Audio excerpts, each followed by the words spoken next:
Hola, ¿qué tal? En este video que vamos a pasar, vamos a ver la conferencia de prensa realizada por los abogados Raúl Noblecía, Wilfredo Moreno, que tuvo como propósito, pues, exponer ante la opinión pública las irregularidades jurídicas en los procesos contra el presidente Pedro Castillo, Betsy Chávez y Aníbal Torres. El mensaje en resumen, lo que comenta es que el proceso no solo carece de garantías legales, sino que responde, pues, a una persecución política que amenaza la democracia, ¿no? Aquí hay irregularidades procesales, se denuncian pruebas ignoradas, como por ejemplo el GPS de la ex ministra Betsy Chávez. En la investigación falta, pues, la imparcialidad y la decisión judicial, ¿no? Los abogados sostienen que el proceso excede de lo jurídico y constituye, pues, un acto de persecución política. Y asimismo se recalca, pues, que ha ocurrido una afectación no solamente a los procesados, sino a toda la ciudadanía, pues si se vulneran los derechos de unos, también se vulneran los derechos de todos. En conclusión, la conferencia es un acto, pues, de defensa jurídica y política. Los abogados Noblecía y Moreno dejaron claro que esto es un caso, no es un caso aislado, ¿verdad? Sino es un proceso que pone en riesgo la democracia y los derechos fundamentales de todos los ciudadanos. Pues ese fue el mensaje contundente, pues, no, que la justicia no debe ser usada como una herramienta de persecución política. Veamos el video. Se agradece la presencia de los medios de comunicación. Estamos acá en esta conferencia de prensa convocada para que los defensores o los doctores abogados de las defensas técnicas del juicio por los presuntos hechos ocurridos, por el presunto delito de rebelión por los hechos ocurridos el día 7 de diciembre del 2022. En esta conferencia se va a abordar la parte técnica jurídica y nos van a informar sobre el estado actual del proceso judicial por rebelión, los cambios en la calificación jurídica de los hechos y las consecuencias que esto trae para las garantías del debido proceso. La dinámica será en que los doctores tomarán la palabra primero y posteriormente los medios de comunicación tendrán la participación también a través de preguntas, identificándose primero como medio y luego planteando su pregunta muy concreta sobre el tema. Bien, iniciamos entonces con las palabras del doctor Raúl Noblecía. Adelante, doctor. Gracias, Marco, gracias, compañeros de la prensa. Nos venimos ya conociendo no solo por este proceso que viene sufriendo no solamente la figura del presidente de la República, la compañera Betsy Chávez, sino varios más inocentes, de lo que siempre hemos considerado, y no solo desde el punto de vista político, y eso hay que tenerlo en claro, no es solo una apreciación política, porque en todo caso, como a veces hasta bromeamos irónicamente, por decirlo así, con el doctor Romero, con el doctor Barrenzuela y con otros colegas, como abogados del otro lado de la mesa del pensamiento y de la acción tienen que rendirse ante lo evidente, ante lo que ya no admite ninguna discusión, que es que aquí la única rebelión que hubo, si es que existió, bueno, por supuesto que hubo una rebelión y una conspiración, pero no fue precisamente el presidente Pedro Castillo ni de todos los que hoy injustamente padecen en ese plenario. Con esto no intento politizar la conferencia, aunque claro, yo me encuentro más como político que como abogado y tengo que ser muy sincero, porque estamos ante un juicio evidente. No hay forma de desvirtuar que no sea político. Secuestrados políticos, asesinados, 50 peruanos asesinados, se cuentan niños, jóvenes, ¿para consolidar qué? ¿El voto del pueblo?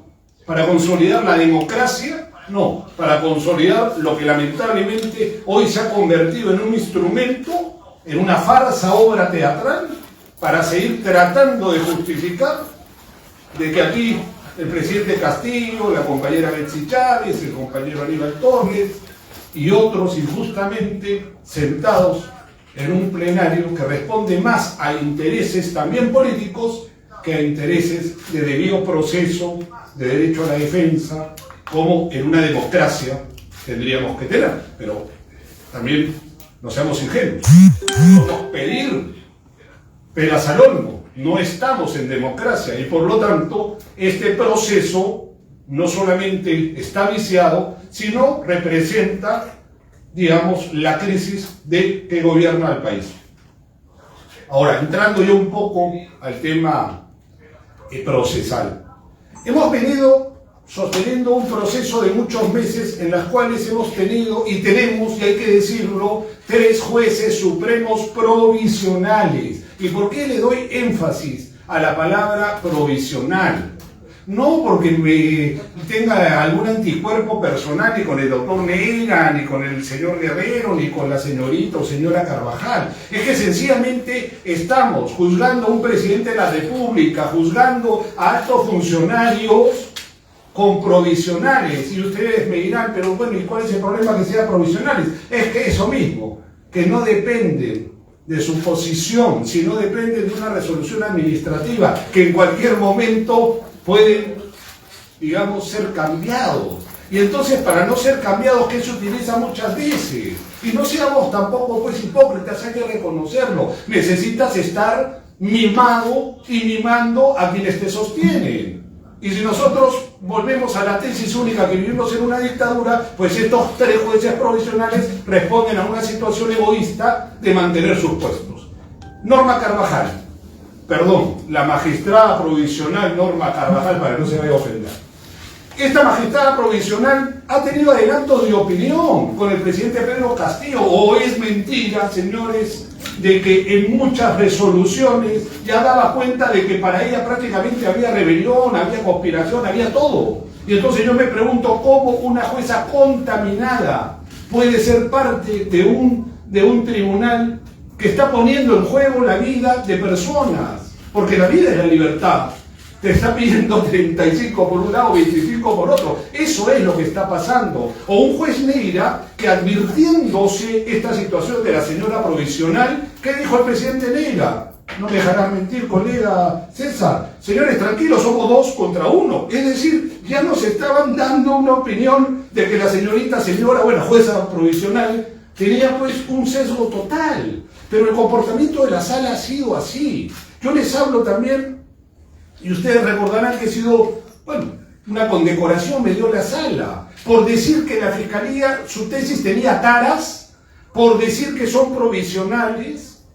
Me expulsaron 3 días, 3 fechas, ¿no? Viendo lo futbolístico. Tarjeta roja sin reclamo. Y cuando yo quise, porque para eso también hay que tener en cuenta que cada vez que la sala penal se va en receso, Dios mío, yo no sé si están en una liturgia o están rezándole a algún santo peruano, pero después de 2 horas salen con una sorpresa. Entonces, en mi caso, y no es porque quiera hablar solo de mi caso, pero es importante para ver que no hay imparcialidad, luego de que me convalidan toda la audiencia con mi presencia, porque era el único letrado que en esa oportunidad estaba defendiendo los intereses de la compañera Betsy, al final hacen un receso de más de 1 hora, regresan con una Biblia y la ley. Esa Biblia era mi sanción.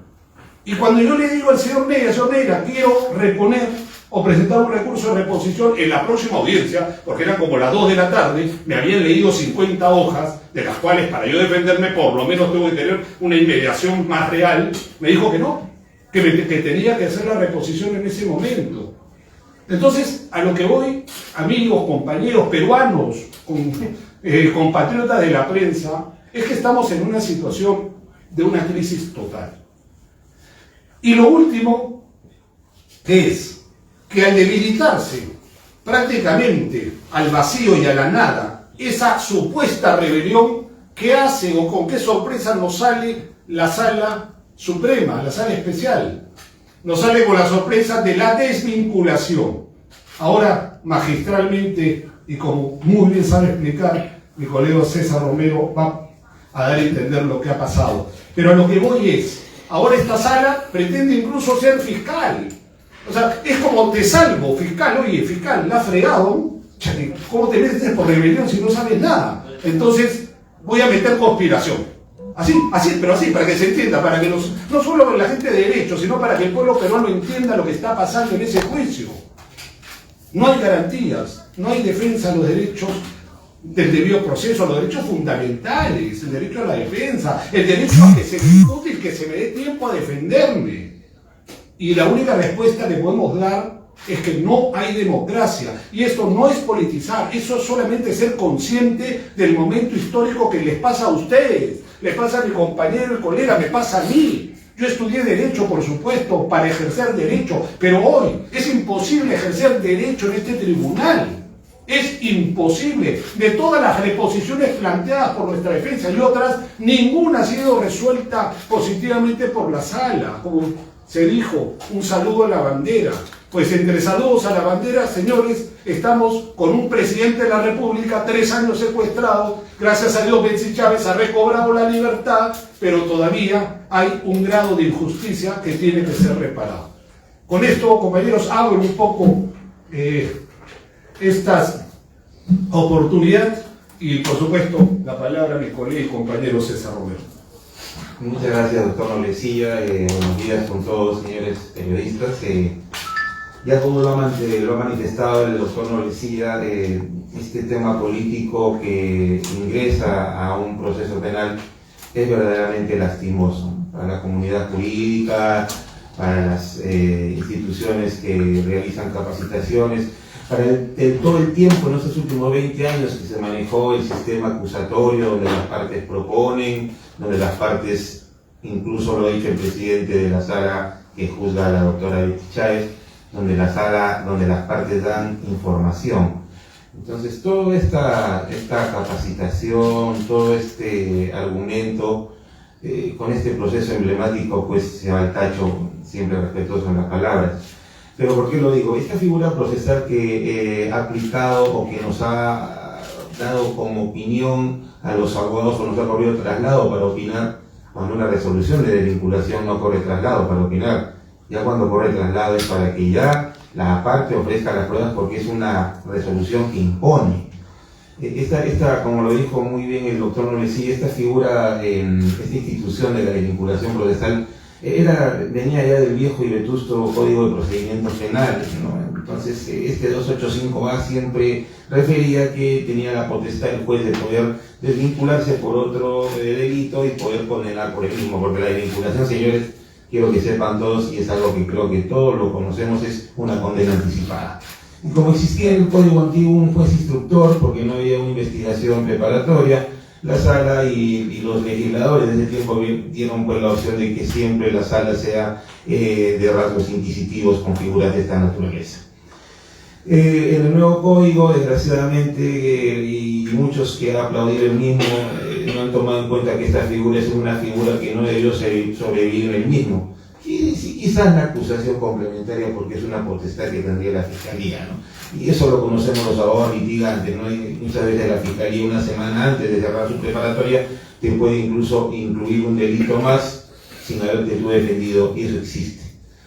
Entonces, viendo el tema de la desvinculación procesal, ¿qué pasó este día? Hemos luchado ya 62 sesiones donde hemos visto un despliegue de testigos, una dura contradicción de piezas procesales, donde ustedes pueden, y todo el pueblo peruano puede observar, no existe ninguna prueba de rebelión. Entonces, ¿qué hace la sala?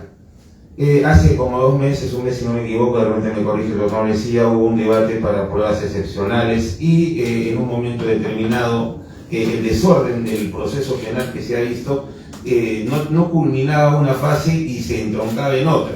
No terminamos 3 piezas del tercero legitimado y ya pasaron a proponer y pruebas excepcionales, simplemente porque ingresaban escritos, pero el orden no se llevaba. Entonces, ¿qué quiere decir? Cuando la desvinculación dice que antes de la culminación de las pruebas, estamos hablando de un proceso que por lo menos debe haber avanzado un 70%, porque yo como juez, si no he escuchado los interrogatorios de los procesados, hemos debatido casi 2 meses prueba excepcional, han hecho ingresar un informe de amicus curiae. Entonces, ¿qué nos están diciendo? Que esto ya es por gusto, porque ya nos han anticipado que se van a desvincular. Que en base a esa resolución que ustedes han escuchado no tiene número, no tuvo número, y ya tenía votos. O sea, era una resolución con votos, tenía que simplemente haber corrido traslado, pero erradamente, porque nos han pedido opinión y no sabemos cuál es el futuro. En las desvinculaciones un delito desaparece y aparece uno nuevo, ¿no? Como ya lo han explicado muchos abogados en esta tribuna de ILP, que es una tribuna para la comunidad jurídica, muy buena porque hace entrevistas que pueden determinar más los conceptos que se den en las litigios penales. Y a esa explicación yo no la voy a dar, pero sencillamente yo nunca en mi vida como litigante y como defensor de oficio antiguo en el Código Antiguo, nunca he visto que se desvinculen pero subsistan un delito. Es por eso que en el momento que yo reclamo le digo que ustedes no están haciendo un concurso real, están desvinculando un delito para aumentar uno y luego quitar uno, estamos poniendo 12 jugadores a 11, no es que cambia uno, ingresa uno y entra otro, que es lo normal. Entonces estas circunstancias, pues, en primer lugar, se han llevado de una manera ilegal. Y la llamada es, señor fiscal, haga usted una acusación complementaria. Yo lo dijo el doctor Sicha muy bien que eso sería una aberración si hacemos una acusación complementaria, porque esta obligación que le está haciendo el juez sería contradecirse ellos mismos, porque al hacer una acusación complementaria, ya sabemos que ellos ya se han desvinculado, se van a desvincular, tienen 2 votos, igual van a condenar.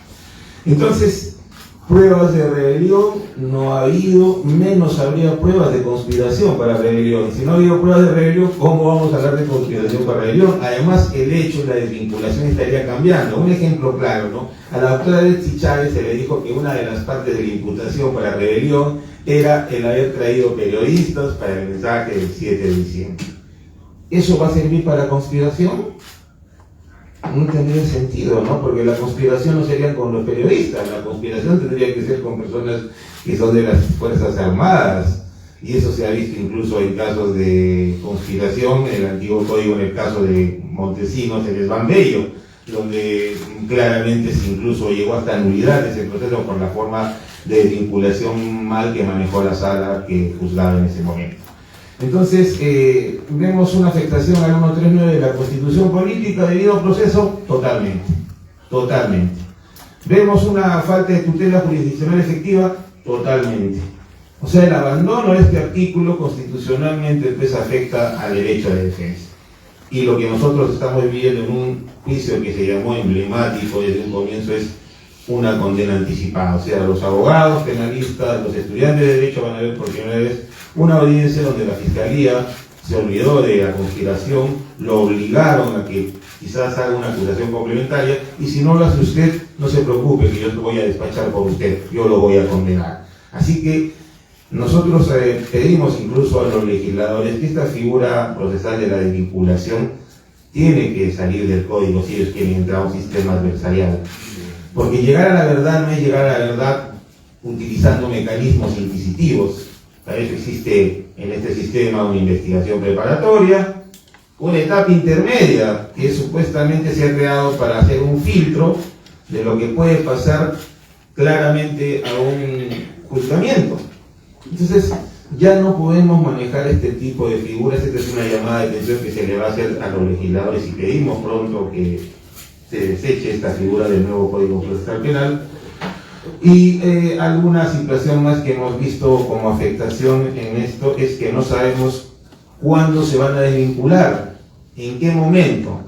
No nos han dicho sí, nos vamos a desvincular, subsiste, o sea, si subsiste rebelión se van a desvincular ya, ¿para qué vamos a hacer audiencias? Y debería haber un proceso acá, porque se estaría gastando agua, luz, estaría una logística completa para ir a hacer audiencias aparentes, porque si ya vamos a hablar de pruebas excepcionales que van a ser desvinculadas, es por gusto ya debatirlas. Es una pérdida de tiempo que la señora Betsy Chávez dé su interrogatorio sobre rebelión, porque ya sabemos que va a tener que dar otro interrogatorio por conspiración. Así que totalmente de acuerdo con el doctor Noblecilla. Es una pena que en el sistema procesal penal peruano los juzgamientos políticos pongan en relieve el nombre de derecho penal del enemigo, y algunos estudiosos han podido en algún momento interpretar, ¿no? Hoy en día lo que ha dicho Jacobs, respetando siempre a Rossin, es real, ¿no? Es un enemigo, el que no está con el sistema es un enemigo. Es una enemiga la figura de la vinculación procesal, que muchos de repente supremos la van a siempre llevar en su chip, porque los señores están ya pasados de 70 años, entonces ellos no van a cambiar el chip que quisieron traer todos los grandes capacitadores. Y por favor revisen ustedes qué vocales han sido los capacitadores del sistema acusatorio y que defendían que las partes eran las que tenían que presentar para poder llegar a una conclusión. Hoy en día escriben muchos libros, pero en la cancha no manan, como se dice, no utilizan nada de lo que ellos piensan, porque ya de por sí están fuera del sistema, es un enemigo y hay que condenarlo como sea. Cualquier pregunta también estaremos atentos. Voy a ceder la palabra al doctor Noblecía para que pueda continuar con esta conferencia. Gracias. No, indudablemente, César, todo lo que has vuelto a repasar lo has venido sosteniendo también, no solo por la desvinculación, sino advirtiendo por tu experiencia procesal. Y además, qué importante, ¿no? Cómo tú mismo te das cuenta lo que es ejercer procesalmente en un debido proceso y lo que nos está pasando ahora, ¿no? Y eso frustra, por supuesto, pero más allá de un tema personal, es un tema de que nos estamos jugando el país, nos estamos jugando la democracia, nos estamos volviendo parte de una normalización en donde ya no importa si mueren 50 peruanos, o no importa si mantenemos preso al presidente, o en decisiva, no me importa el voto del pueblo, ¿no? Pero finalmente, pues, si no me convence, lo derroco, te mato 50 ciudadanos de segunda clase, y para entretener un poco y normalizar la situación, te invento un proceso judicial. Eso es lo que viene sucediendo. Soy responsable de mis propias palabras, pero hoy creo que es más responsable mirar políticamente esta situación, que lamentablemente, como debería ser jurídica, pero no lo es. Eso sería un poquito mi reflexión, mis queridos amigos. Muchas gracias, doctor César Romero, doctor Raúl Noblecía. Pasamos a las preguntas. Por favor, los medios que deseen hacer las consultas se identifican y plantean la interrogante.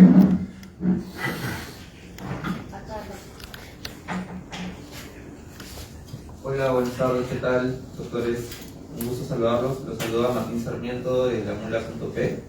Quería hacerles la consulta sobre, en el anuncio de la conferencia de prensa se había señalado que iban a estar las defensas, bueno, del expresidente Pedro Castillo, de la expremier Betsy Chávez, también del expremier Aníbal Torres, del exministro del Interior Willy Huerta, entre otros. Mi consulta era ¿por qué no están todas las defensas de los indicados en esta conferencia de prensa, en este anuncio? Martín, ¿cómo estás? Gusto saludarte después de tiempo. A ver, quiero que se entiendan. Hoy está la defensa de la doctora Betsy Chávez en un concurso de un plenario en donde las defensas, manteniendo independencia, y eso por favor no confundamos las cosas, manteniendo independencia y conveniencia, que es lo que realmente asume una defensa X, Y o Z, hemos venido siempre tratando de encontrar salidas de debido proceso a las circunstancias que estamos advirtiendo y que muy bien las ha explicado el doctor César Romero. En esta oportunidad no estamos nosotros hablando por las demás defensas, pero estamos hablando sobre el proceso, desde la óptica que puedo también hacerme responsable de mis palabras. Compartimos en mucho con los colegas que participan en ambas defensas. No sé si quiere César aclarar algo más en ese aspecto. Sí, también teniendo en cuenta que el presidente de la República, señor Castillo, tiene defensor público. El defensor público no podría ir a la conferencia de prensa porque trabaja con la institución y para hacer un permiso respectivo creo que es muy difícil. En cuanto a las demás defensas, como lo ha dicho el doctor, independientemente que hayan tenido otras diligencias, creo que el pensamiento de ellos y el análisis que se hace de esta figura penal es igual para todos, y esto va a aportar mucho no solo para nosotros. Recordemos que son pocos estados, hay una coautoría, entonces es importante que lo que nosotros podamos realizar como alternativas de defensa y bloquear, incluso recuerden que esta desvinculación es un 2-1, no hay unanimidad por mayoría, hay un voto que está en contra, que ha dejado y lo ha dicho muy bien, de que con las pruebas se puede condenar o absolver, porque tampoco podría dar un adelanto de opinión a un juez, pero hay un voto contrario. Entonces eso sería más que todo lo que yo podría decirle de la presencia de nuestras personas. Buenos días. Buenos días, ¿qué tal? Zaira Arias, estamos transmitiendo en vivo a través de nuestro canal de YouTube. Señores abogados, una consulta. En este caso, por lo ya expuesto, estaríamos hablando de un juicio viciado, ¿verdad? Me imagino que estarían también ustedes pensando interponer la nulidad de todo este juicio al ser un proceso viciado. Y esto lo traigo a colación porque la presidenta del Poder Judicial, Janet Tello, ha hablado acerca de lawfare, que es la judicialización de la política. ¿Podríamos estar de acuerdo entonces que el caso que le están llevando por rebelión al presidente Castillo y a Betsy Chávez es un proceso de lawfare? Estamos hablando de persecución política. Y por otro lado, lo traigo a colación, de repente que para que puedan hacer una respuesta en conjunto, porque la jueza Norma Carvajal, en la última intervención, ha planteado esta nueva figura de la desvinculación procesal, alegando de que va a sumar el delito de conspiración para la rebelión, cuando el doctor ha mencionado de que esta figura solamente aplicaría para la sustitución de un delito. ¿Estamos también ante una nueva irregularidad de este tribunal? Por favor, su respuesta. Muchas gracias. Gracias, Zaira. Bueno, entiendo perfectamente.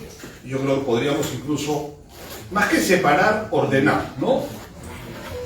Si tú pones en tela de juicio si existe un lawfare, una guerra jurídica, ¿no? Una instrumentalización de la justicia, creo que ya van muy pocos los que puedan o estar muy distraídos o estar en una negación total de que aquí lo que hay es exactamente eso. Hay una persecución política y se persigue ¿cómo? Instrumentalizando el sistema de justicia. No solamente hablamos de un posible tribunal, sino hablamos de todo un sistema que incluye no solo al sistema de justicia, que llámese Ministerio de Justicia, INPE, recordemos los tratos hostiles, los vejámenes que ha sufrido una enemiga de este régimen como es nuestra compañera Betsy Chávez.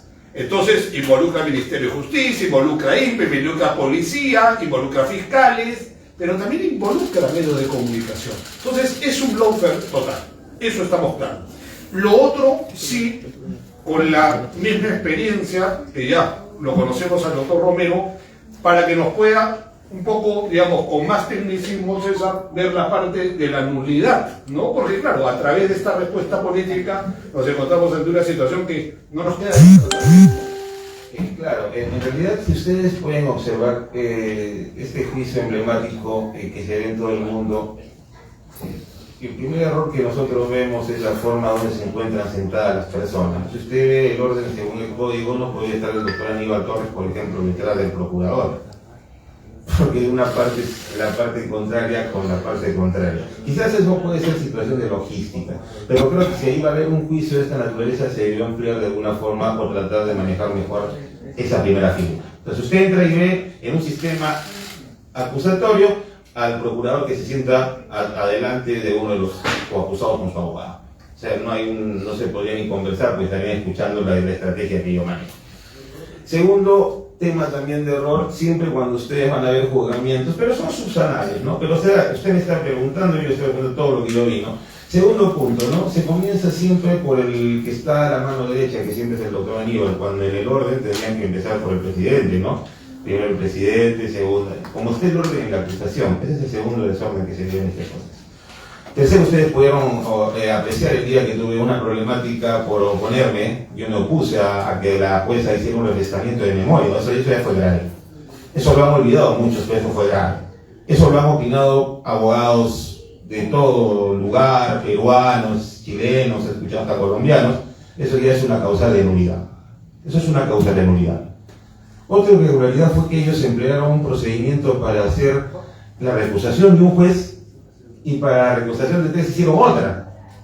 Y encima el que está por instancia mayor a ellos, la Sala Suprema del doctor San Martín, ha sacado una resolución que ya no se puede recusar en juicio oral. Y nadie ha opinado de eso, ¿eh? Nadie lo ha puesto a tema de debate, los colegios de abogados callados todos. Solo un juez en juzgamiento se puede inhibir bajo responsabilidad funcional. ¿Cuál es la responsabilidad funcional? No quiero llevar este caso, mañana te vas a tu plaza y traigo otro que me convenga acá. Ese es el tema. Entonces, ese es otro de los problemas que nosotros pudimos ver como situaciones de irregularidades que se van dando, ¿no? Pero más adelante vinieron la peor, que es la que ha venido de las vinculaciones. Escuchamos que se van a desvincular, pero mantienen un delito. Entonces, ¿cómo nosotros como magistrados que hacemos una carrera judicial coordinamos estos errores? ¿Por capricho?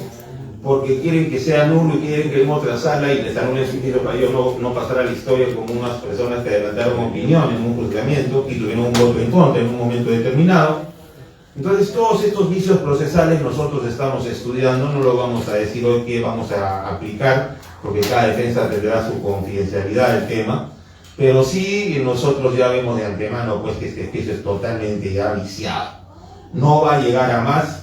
El problema es que nosotros ya no estamos apelando a las resoluciones porque tenemos a una sala que está denunciada, como lo ha dicho el doctor, que es la Sala Suprema del doctor San Martín, sin embargo es la misma que resuelve todos los incidentes. O sea, estamos atrapados por todos lados, por todos lados. Hay que decirlo así, porque el abogado que quiere ser contemplativo, porque quiere ser muy amicus de los vocales, es un abogado convenido, pues no, cada uno tiene que trabajar siempre con respeto, pero siempre haciendo respetar las leyes, porque el principio de legalidad está en los artículos. El principio de legalidad, como lo dijo el maestro Cancio, es persona que se levanta con armas está en rebelión. Andrés Humalo, primer caso de Fujimori, donde el ex ministro de Boloña fue condenado, pero en las dos hubo pues armas, en esta no hubo ni siquiera un arma de juguete.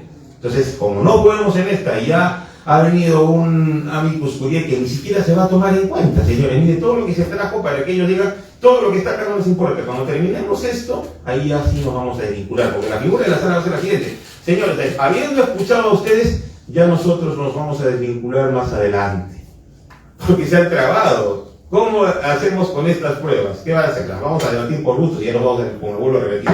Hay una problemática en relación al tema de este proceso que para mí está viciado totalmente, ¿no? Entonces lo más justo sería que por lo menos se ponga pues a las autoridades en conocimiento de esto, la Junta Nacional de Justicia para ratificar a los jueces tiene que ver lo que está pasando, ¿no? Por lo menos, pero no sabemos si la Junta Nacional de Justicia pues que pasa un proceso más que todo íntimo de congresistas, vamos a ver pues si también va Odolongo o no mata a Odolongo, ¿no? Eso es un tema, así que creo que escuché alguna vez en un disco, pero con respeto siempre lo digo, ¿no? Buenas.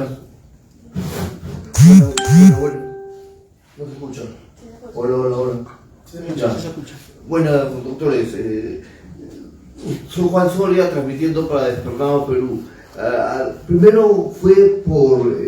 la primera acusación fue por golpe de Estado.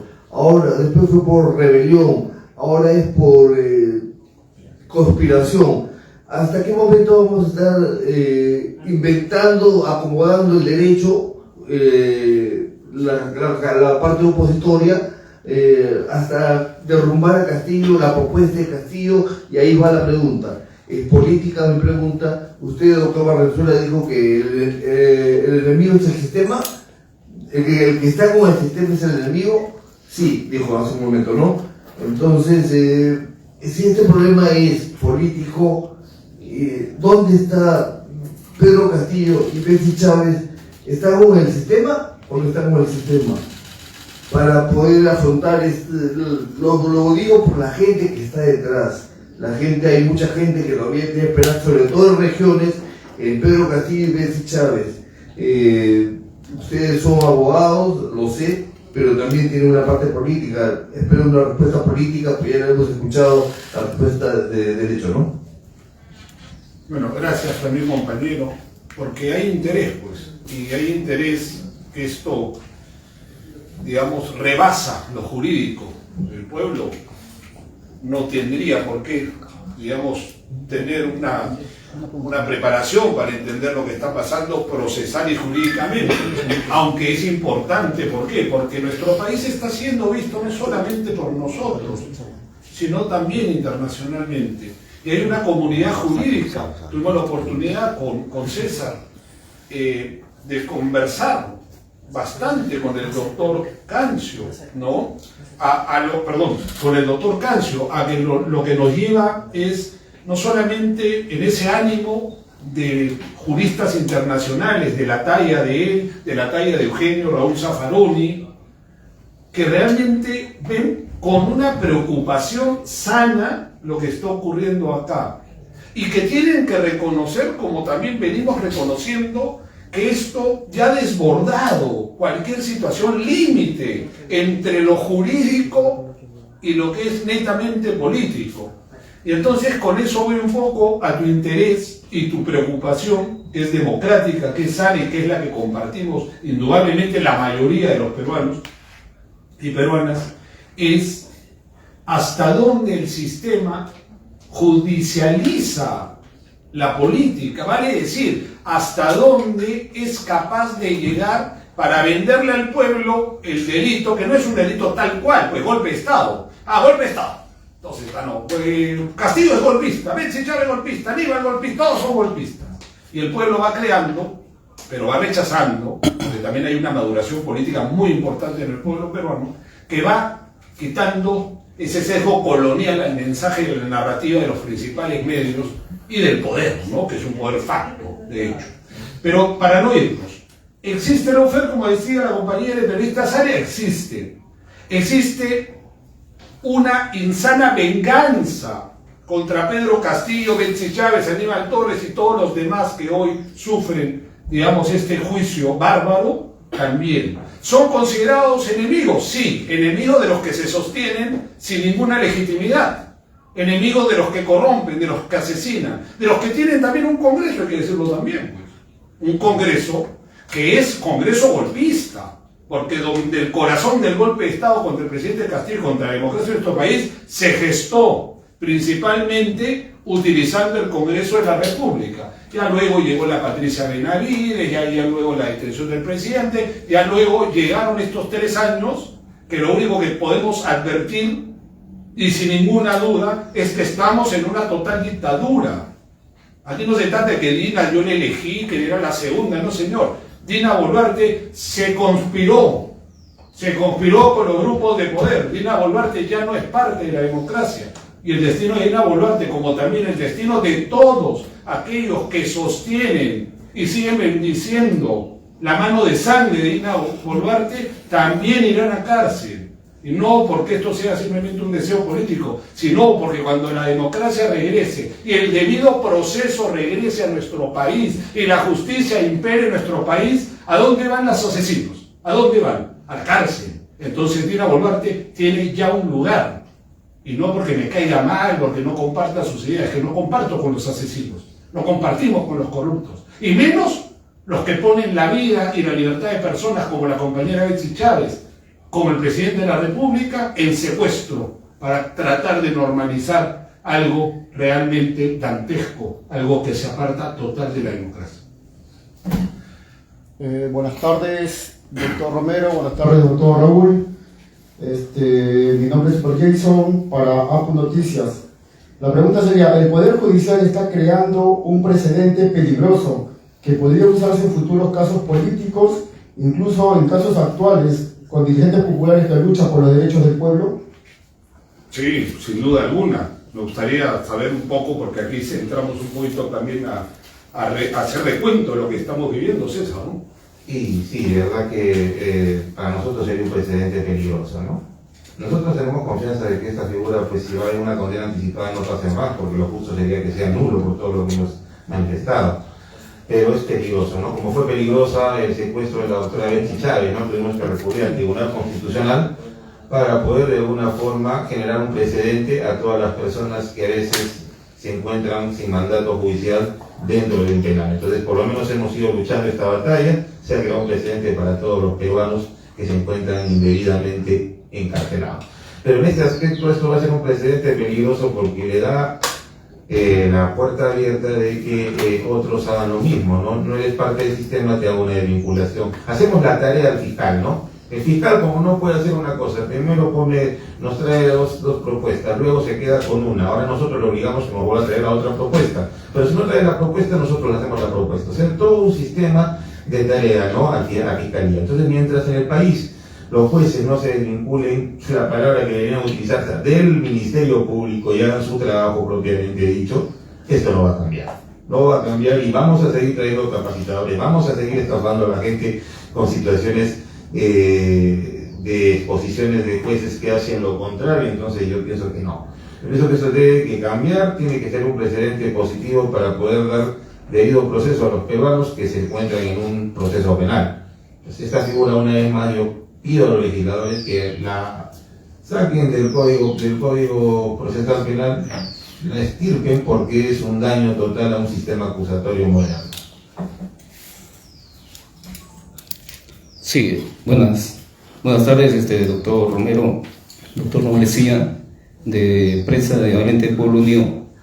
La pregunta es si la justicia, al cambiar las reglas en este juicio, está buscando condenar al presidente Pedro Castillo, y una más, si al incorporar estos nuevos hechos para poder condenarlo por conspiración, no viola el derecho de defensa y la desvinculación que ellos mismos plantean.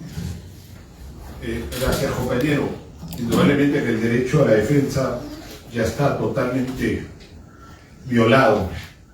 Y no solamente en esta última situación que nos hemos tenido que enfrentar, sino desde el mismo momento en que se inicia este absurdo, ¿no? Y desde el mismo momento del 7 de diciembre hay que decir las cosas con claridad, ¿no? O sea, las cosas hay que decirlas con claridad, no como nosotros sobre la muerte de muchos compatriotas, sobre la libertad del presidente, sobre la libertad de todos nosotros, sobre la forma como nos dicen que nuestro voto no vale nada. No podemos estar en ambigüedades, tenemos que ser directos y decir las cosas tal como son. La interpretación la tenemos en justa razón porque estamos viviendo. Con César Romero, como acaba de decir, tuvimos que acudir en suerte al Tribunal Constitucional por lograr una libertad que estaba siendo secuestrada y confirmada el secuestro por quién, incluso por la Sala Penal Permanente del señor San Martín.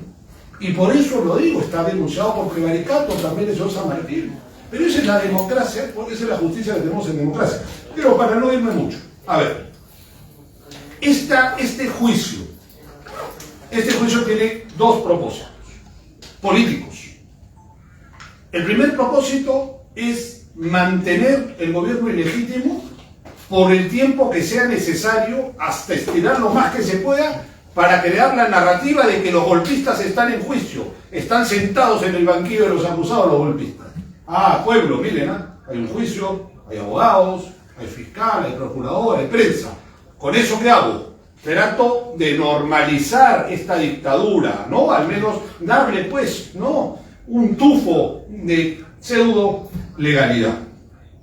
Y lo otro, que es más preocupante, o igual de preocupante, es en qué va a terminar el capítulo final de esta novela.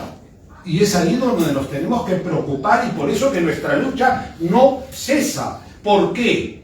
Porque este plenario, o este tribunal, y este sistema de justicia necesita la condena, pues. Si no, ¿cómo justifica? ¿Qué va a decir? Oye, me equivoqué. ¿Y qué hacemos con los 50 muertos? ¿Qué hacemos con los 3 años de secuestro político al presidente Castillo? ¿Qué hacemos con estos secuestros políticos? Y eso en verdad hay que denunciarlo internacionalmente. No solamente es la forma arbitraria cómo se está llevando este proceso, sino a qué puerto quieren llegar. Quieren confirmar la injusticia sobre la vida y la libertad de personas, y sobre todo sobre la democracia en nuestro país, ¿no? Entonces, en ese escenario, no es que seamos negativos o pesimistas, pero somos realistas. Ahora, ¿eso va a suceder? No podemos dejar que suceda, pues. Y por eso tenemos que comer la bronca con el doctor Barracioli y con el doctor César Romero, que nos acompaña ahora también. Nos tenemos que comer la bronca, tenemos que mirar cara a cara. Acá no estamos para ambigüedades, señores, para decir, señores de la ilustrísima sala penal de la Corte Suprema. ¿Sabe qué, señor? Esos modales no sirven contra el enemigo. Y mucho menos porque le das una idea retorcida al pueblo que está sufriendo una dictadura.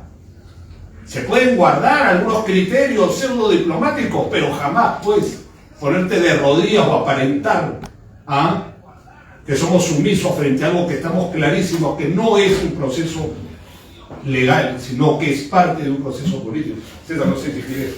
Sí, y también tomando en cuenta esto y volviendo al tema de la doctora cuando estuvo ilegalmente en prisión, tener en cuenta que otra de las fallas de este código ha sido de, incluso yo lo he podido percibir, que el antiguo código era muy difícil que una persona se quede privada de su libertad o ya en la audiencia después, porque en ese tiempo cuando subías a juicio y la sala tenía tu caso, la sala es la que incluso le decía al fiscal que pida la prolongación de la prisión. O sea, esa figura hasta mejor lleva de forma a veces un poco no la correcta, pero se llevaba.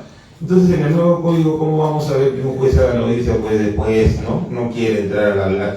Pues podía entrar ese viernes, entrar con su secretario, como siempre imponían un defensor público en ese momento, con el respeto que merece, pues el defensor, y llevaban a cabo la audiencia, pero esperaron varios días. Entonces, ese ya fue un pequeño tufillo de lo que es el sistema contra el enemigo político, ¿no? Eso es importante también tener en cuenta, porque ese fue el primer punto que nosotros vimos, mantener a una persona de forma ilegal, por favor.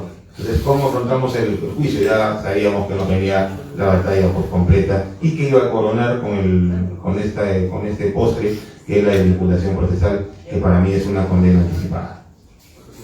Bien.